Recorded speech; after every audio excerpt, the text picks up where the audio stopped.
Everyone's dealing with a new tire and a new aerodynamic package that all of you have well documented. So I think that it will take time for some to adapt to it.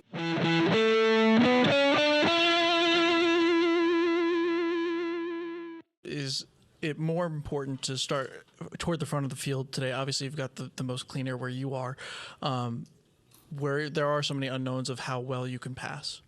Yeah, I mean, I think that, again, I saw some of the drivers' comments, and I understand everyone's frustration and whatnot, but I certainly believe that data doesn't lie in a lot of instances, so it is better. While it is a very, very small amount, it certainly is better. The tire, I think, is the biggest gain that we've had over the weekend, having a tire that is faster on the short run, falls off more on the long run. So, hats off to Goodyear for bringing a better tire to the racetrack. And it needs to continue to evolve as they see how wear happens tomorrow. Keep evolving it, keep pushing the limits of the tire. Bubba was in here earlier, and he said that he really thinks added horsepower would help. And, of course, that's what the drivers are going to say.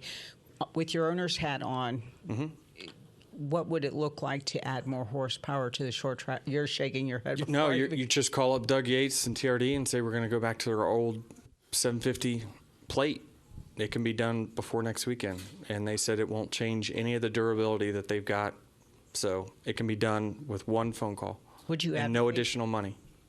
So you'd advocate for speed? Absolutely, yeah. I think any horsepower you can add will make the racing better. It's hard to pass because we're all in the gas so much. And so you have to get us out of the gas either through the tire or the horsepower. That combination is what makes passing so difficult.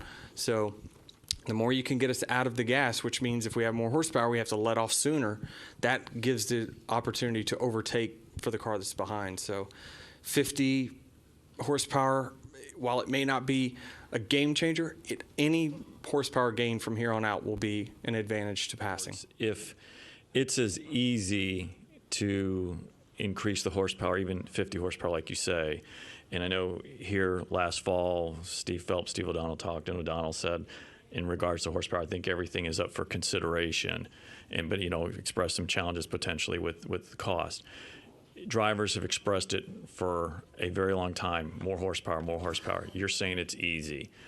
Why isn't it done? I'm only saying it's easy because that's what the engine builders told us. Okay. And they've gone on record to say it's easy.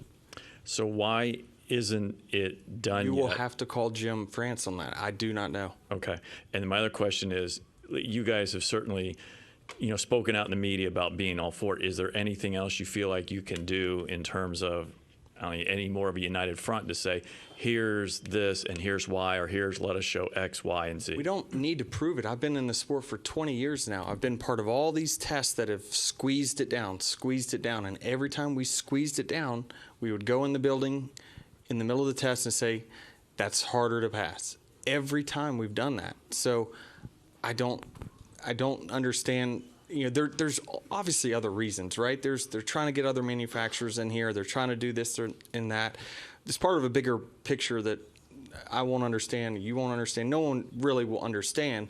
But we don't need to sacrifice our actual product for trying to entice someone new, right? I think that if you put on great racing, people will want to come no matter what. So I think that we're going to continue to beat this horse until it finally gets some movement, but I don't know that it will happen just for reasons that we just will never understand or it will never get explained.